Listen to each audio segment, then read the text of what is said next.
Bahasa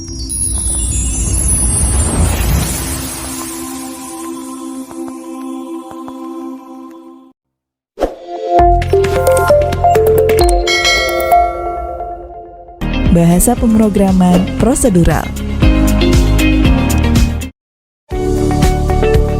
Teman-teman, bagaimana materi algoritma yang sudah kalian simak pada subbab A? Menarik bukan?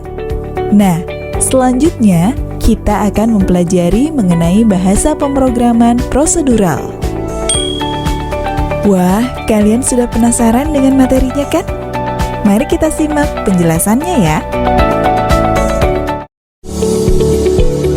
Bahasa pemrograman prosedural.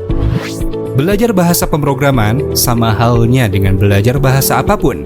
Dimulai dengan secara intuitif mengenal dan langsung memakai bahasa tersebut untuk keperluan sehari-hari yang penting sesuai kebutuhan, bukan dari teori bahasa. Seseorang dengan bahasa ibu bahasa Indonesia saat belajar bahasa Inggris akan mulai mengenal bahasa Inggris melalui membaca contoh-contoh kalimat sederhana yang sangat diperlukan dalam kehidupan sehari-hari. Seperti mulai menyapa selamat pagi atau bertanya jam berapa. Melalui contoh tersebut, ia akan belajar kosakata penting dan pola kalimat. Misalnya kalimat pernyataan SPOK, subjek, predikat, objek keterangan, struktur kalimat tanya, kalimat aklamasi, dan lain-lain. Selanjutnya, baru beranjak ke konsep yang lebih kompleks yang ada pada bahasa asing tersebut dan mengenal tata bahasa secara lebih formal dan mulai menulis. Belajar pemrograman pada hakikatnya sama dengan belajar bahasa natural atau bahasa manusia sehari-hari. Seseorang belajar dari membaca program terlebih dahulu daripada menulis kode program. Proses menulis kode atau coding dapat dimulai setelah kalian membaca contoh-contoh program yang menjadi pola pembangun program kompleks. Bedanya dengan belajar bahasa natural, teks dalam bahasa pemrograman yang ditulis bukan dilafalkan dan dipahami sebagai teks statis, melainkan juga dapat dipahami oleh mesin dan dapat dieksekusi atau dijalankan. Terdapat banyak bahasa pemrograman, dan setiap bahasa memiliki paradigma, keunggulan, tantangan masing-masing. Pada unit ini, kalian diperkenalkan pada bahasa pemrograman C, yang merupakan salah satu bahasa pemrograman prosedural.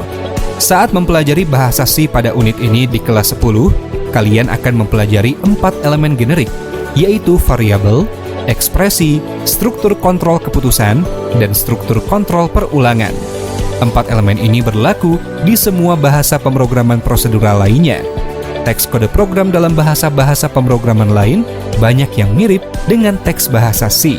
Oleh karena itu, kalian perlu menyadari bahwa unit ini tidak dibuat hanya agar kalian menguasai pemrograman dengan bahasa C, tetapi bagaimana kalian dapat menggunakan keempat elemen dasar tersebut dalam membuat suatu program.